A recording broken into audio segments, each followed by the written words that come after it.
All right.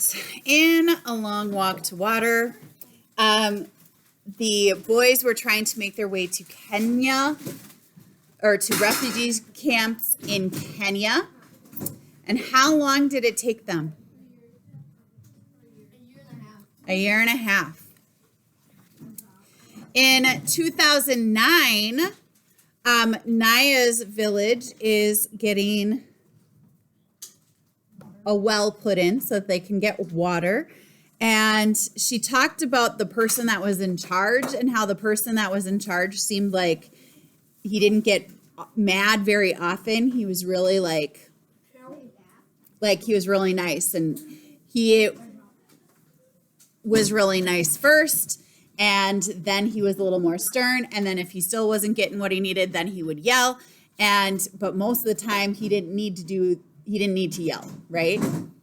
Remember that? Yeah. Okay. Southern Sudan, 2009. For 3 days, the air around Naya's home was filled with the sound of the drill. On the third afternoon, Naya joined the other children gathered around the drill site. The grown-ups rose from their work pounding rocks and drifted over too. The workers seemed excited. They were moving quickly on as their leader called out orders. Then, whoosh, a spray of water shot high into the air.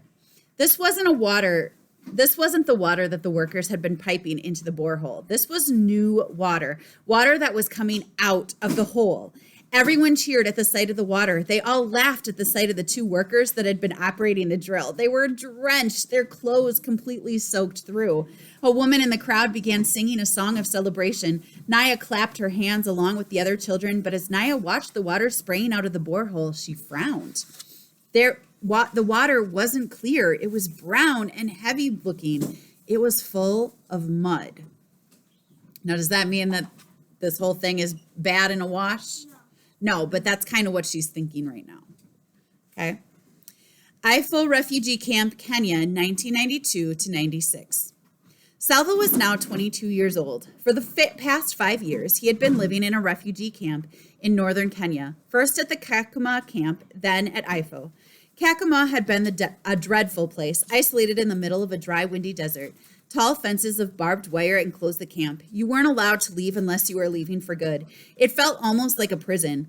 70,000 people lived at Kakuma. Some said it was more, 80 or 90,000. There were families who had managed to escape together, but again, as in Ethiopia, most of the refugees were orphaned boys and young men. That's why they were called the Lost Boys. The local people who lived in the area did not like having the refugee camp nearby. They would often sneak in and steal from the refugees. Sometimes fights broke out and people were hurt or killed. After 2 years of misery at Kakuma, Salva decided to leave the camp. He had heard of another refugee camp far to the south and west, where he hoped things would be better. Once again, Salva and a few other young men walked for months. But when they reached the camp at Ifo, they found that things were no different than at Kakuma. Everyone was always hungry, and there was never enough food. Many were sick or had gotten injured during their long, terrible journey to reach the camp. The few medical volunteers could not care for everyone who needed help.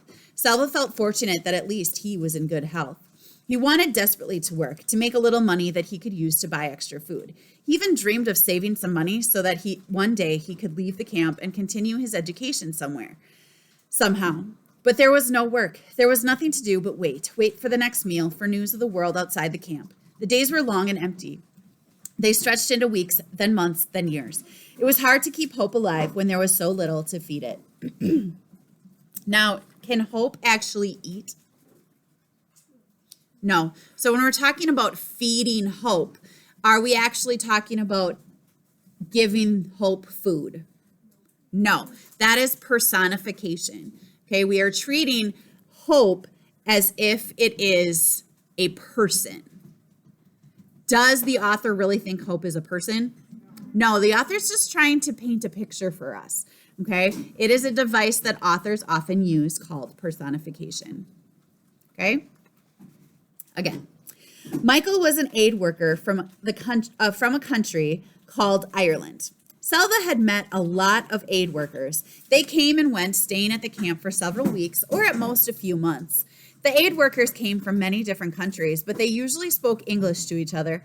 Few of the refugees spoke English, so communication with the aid workers was often difficult. But after so many years in the camps, Selva could understand a little English. He even tried to speak it once in a while, and Michael almost always seemed to understand what Selva was trying to say. One day after the morning meal, Michael spoke to Selva. "You seem interested in learning English," he said. "How'd you like to learn to read?" The lessons began that very day. Michael wrote down 3 letters on a small scrap of paper. "A, B, C," he said, handing the scrap to Selva. "A, B, C," Selva repeated. The whole rest of the day, Selva went around saying, "A, B, C," mostly to himself, but sometimes out loud in a quiet voice. He looked at the paper 100 times and practiced drawing the letters in the dirt with a stick over and over again. Selva remembered learning to read Arabic when he was young. The Arabic alphabet had 28 letters, the English only 26. In English, the letters stayed separate from each other, so it was easy to tell them apart. In Arabic words, the letters were always joined, and a letter might look different depending on what came before or after it. "Sure, you're doing lovely," Michael said the day Selva learned to write his own name. "You learn fast because you work so hard." Selva did not say what he was thinking, that he was working hard because he wanted to learn to read English before Michael left the camp. Selva did not know if any of the other aid workers would take the time to teach him. But once in a while, it's good to take a break from work. Let's do something a wee bit different for a change. I'm thinking you'll be good at this. You're a tall lad. So Selva learned 2 things from Michael: how to read and how to play volleyball. A rumor was spreading through the camp. It began as a whisper, but soon Selva felt it as if it was a roar in his ears. He could think of nothing else. America, the United States. The rumor was that about 3,000 boys and young men from a refugee camp would be chosen to go live in America. Selva could not believe it. How could it be true? How would they get there? Where would they live? Surely it was impossible. But as the days went by, the aid workers confirmed the news. It was all anybody could talk about. They only want healthy people. If you are sick, you won't be chosen. They won't take you if you have ever been a soldier with the rebels. Only orphans are being chosen. If you have any family left, you have to stay here. Weeks passed, then months. One day, a notice was posted at the camp's administration tent. It was a list of names. If your name was on the list, it meant that you had made it to the next step, the interview. After the interview, you might go to America. Selva's name was not on the list, nor was it on the next list, or the one after that. Many of the boys being chosen were younger than Selva. Perhaps America doesn't want anyone too old, he thought. Each time a list was posted, Selva's heart would pound as he read the names. He tried not to lose hope. At the same time, he tried not to hope too much. Sometimes he felt as if he was being torn in two by hoping and not hoping.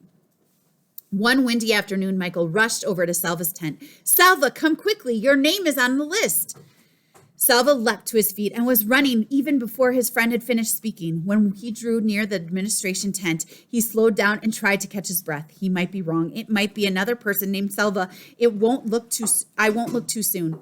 From far away, I might see a name that looks like mine, and I need to be sure. Selva shouldered his way through the crowd until he was standing in front of the list. He raised his head slowly and began reading through the names. There it was, Selva Dutt, Rochester, New York. Selva was going to New York. He was going to America. He didn't. He probably did, but they didn't mention it in the book. Yeah. Or maybe because he was learning English from the guy that. Yeah, so maybe because he was learning from Michael, like that was his interview. Maybe Michael works there. Good catch. Yeah, maybe Michael was one of the interviewers, so he was like, "Yep, nope, he's good. He knows English."